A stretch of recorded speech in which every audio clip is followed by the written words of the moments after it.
All right, so this is the first goal in the Philadelphia Union versus Seattle Sounders match. This one comes courtesy of Seattle's Ruidiaz. It's his first goal of 2 on the night. And so we can see the pass by Jesus Bueno into Daniel Gazdag. I'm going to go ahead and pause it here real quick, point out a couple things to you guys before we unpause it. You see Nate Harriel there on the left, playing as your left back in this game. Olivier Bazo playing as the right back. And remember, when this game was originally played, we played in like 5 minutes and 28 seconds or something like that. And so once this game got rescheduled, the rosters were locked. The lineups were locked. And that meant that Nate Harriel had to continue playing as a left back. Bazo played as the right back. Now, the only way you could change up players in your lineup were if they were loaned out, if they were sold, or if they were injured. And so the Union didn't want to risk a substitution this early in the game on one of their fullbacks, so they continue with Nate Harriel and Olivier Bazo as their two fullbacks.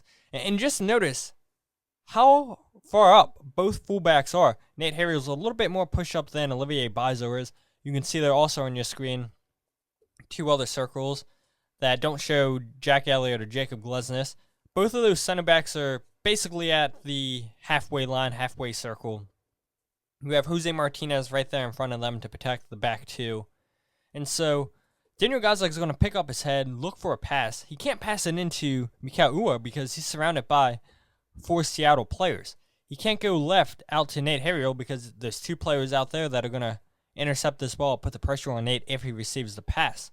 Julian Kranza is not in a position to receive the pass, and so Daniel Gazdag doesn't have many passing options here. And so he decides to go backwards towards Jose Martinez.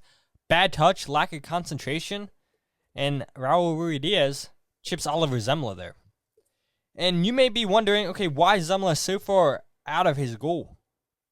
And this is typical. You see this all the time with soccer teams when the team that has possession of the ball is in the other team's half of the field.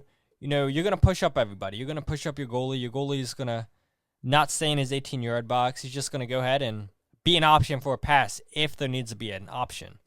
Your center backs, like I said, are going to be at the halfway line. Jose Martinez was right in front of them to protect them. And this isn't a bad play here by Daniel Gazdag. We saw there was no passing option for him, and so he decided to reset the play.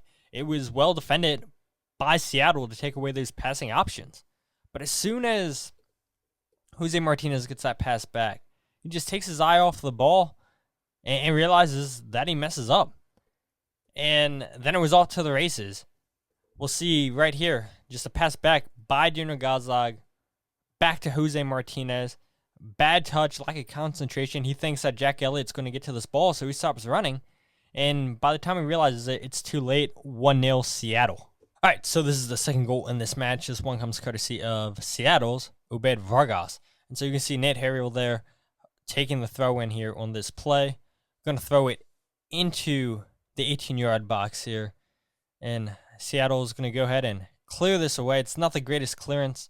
Ball takes a ricochet, falls back to Jesus Bueno. Jose Martinez with a bad touch there yet again. Fouls Raul Ruidiaz, and now Seattle's off to the races. And so before we continue any further with this play, this actually isn't the worst defending by the Union. You know, you see Seattle trying to counterattack, and so you have 3 defenders back already for the Union. Only 2 players for the moment by Seattle inside the Union's half of the field. And so Jack Elliott's just going to slot out there left because Nate Harriel was pushed up because of the throw-in. So he's just going to go ahead and slow down this ball here. And it forces Seattle just to take their time. I'm going to cut inside here. Now I want to point another thing out. And that's because you had Jack Elliott covering for Nate Harriel. Now Jack Elliott's out of position. He's chasing Jordan Morris. He's chasing the ball. And then the reason I have Quinn Sullivan highlighted here is because he's actually going to intercept this ball. But it's a bad touch, and Jordan Morris is able to collect this ball and now continue with the Seattle attack. And you can still see the Union have numbers backwards, and that's exactly what I want to show you guys here. Look, all 4 of their defenders are in the line. They're defending this well. Everybody's in position. You have Jose Martinez there, your number 6, and so this isn't the worst defending by the Union right here. Everybody's in position. They're slowing it down. And Seattle's going to go ahead and just continue just to hold on to this ball here. And just notice, all the players back the Union have. They have 8 players back compared to Seattle's 6 in the attack. There's no reason whatsoever why Seattle should have scored on this play. I mean, you can see this right here. The Union have a row of 4 and then a row of 3. They're playing a low block. There's no reason why Seattle should have been able to get a goal right here. I'm going to go see Vargas just cut inside on his right. Nothing that Oliver Zemler could have done there on that goal. Way too easy for Vargas to get the ball on his left and then cut onto his right. And that split-second hesitation there by Olivier Bizot. In just a couple seconds, that's all Vargas needs. He got the angle that he wanted. He saw the space, and this is a fantastic finish, and nothing Ali Zemler could have done here, like I said, on this goal. We'll watch it once again. Just good job just slowing it down, and the pass is going to go into Vargas, and you think, all right, Olivier Bizot has it. Just keep him on his left, but no, he lets him go onto his right, and as soon as he cuts onto his right, Olivier Bizot just completely lost here. Nothing Jacob Glesnes could have done. He wanted to step to the ball because he knew it was danger. There's nothing Zemler could have done. That's a fantastic strike to put Seattle up 2-0 early on in this match. All right, so this is going to be the third goal in this match. Seattle's third of the night. Raul Ruidiaz's second goal of the night, courtesy of a penalty kick. And so we can see Jacob Glesnes on the ball. He's looking to dribble this out. The ball stays in play by Seattle. And we're going to go ahead and just track the movement by Obed Vargas. Caused a lot of issues for the Union on the night and does exactly that once again here on this play. And so we're just going to watch his run. Seattle do a good job just to keep this ball alive, passing it slowly. And here's trouble.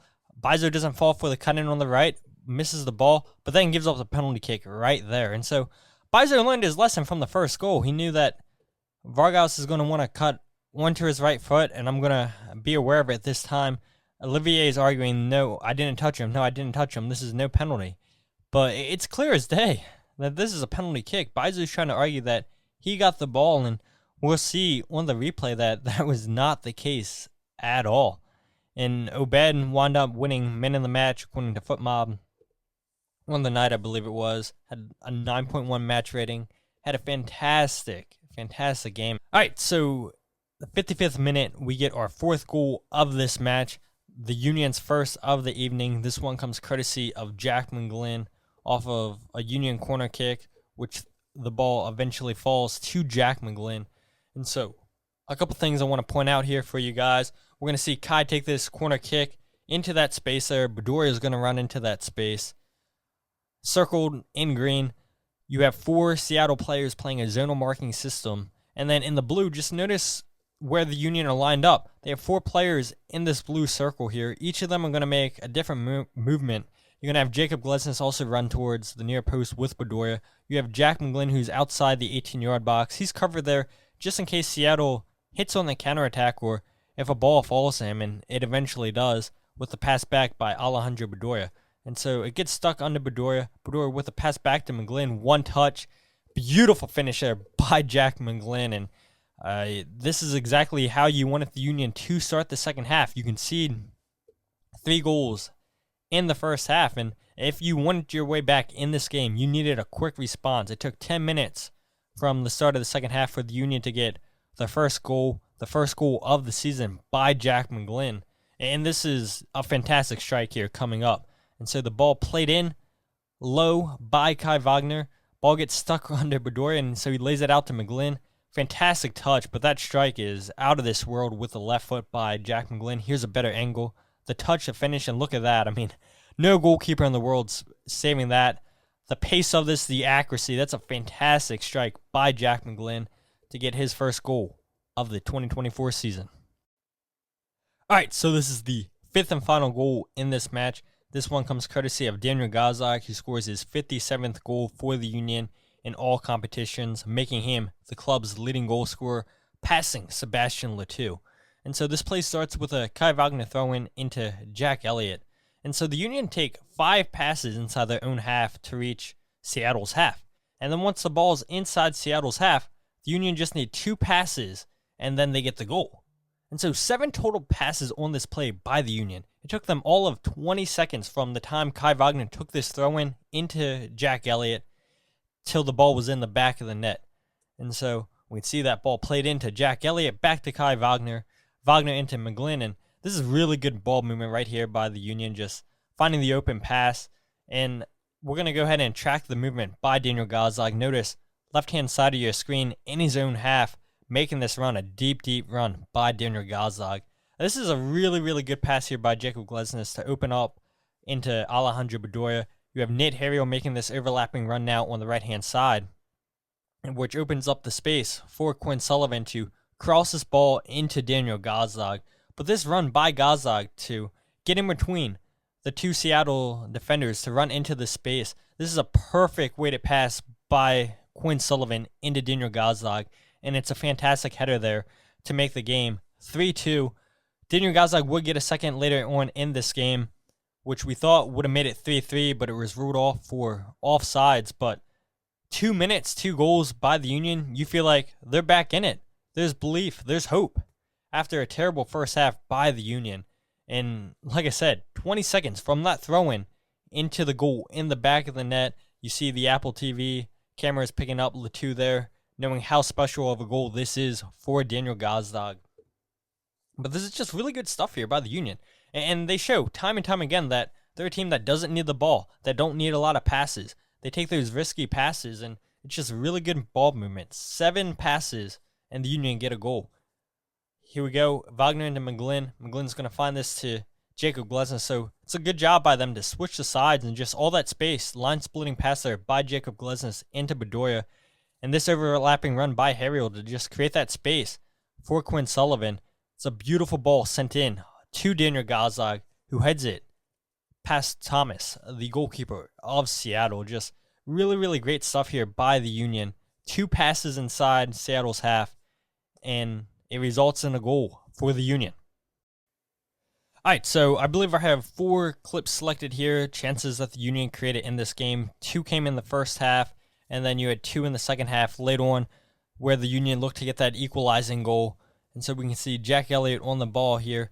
Going to go back to Zemla. Zemla is going to go into Jacob Glesnes. And you can see just no pressure by Seattle. They're up 3 goals, and so they're fine with the Union just taking the space, allowing the Union to take their time building out this play. This is a fantastic ball out wide, switch of play by Jacob Glesnes into Jesus Bueno. We're going to see a nice underlapping run here by Nate Harriel. The pass in, pass back to Julian Kranza, and the shot saved comfortably by Thomas. But, you know, the Union, you felt after giving up those 3 goals, they're starting to get confident. And so you see Nate Harriel into Mikael Uhre here. Here goes the Union again, once on another attack. Mikael Uhre into Julian, into Gazdag, and there's a save there. But it's a lot better from the Union. Not many opportunities for the Union in this game in the first half. But later on, after being down 3 goals, you can see the Union are pushing, trying to get a goal before the half, and it's 2 really good saves here, 2 really good movements in the first half by the Union. We'll see it one more time here. The pass into Gazdag, touch, tries to put this in the corner, but it's a good kick save there by the goalkeeper. All right, so in the 85th minute, we're going to get a chance here by the Union. And again, Nate Harriel just doing a good job on the right-hand side. On the left-hand side was creating a lot of space for his teammates. And so Bedoya is going to go ahead and just draw players out, pass into Daniel Gazdag. And that space, that run by Nate Harriel inside, opened up the space out wide by Quinn Sullivan. And there's a really good save by the goalkeeper on a Julian Kranza header, which he thought this was the moment to tie it up.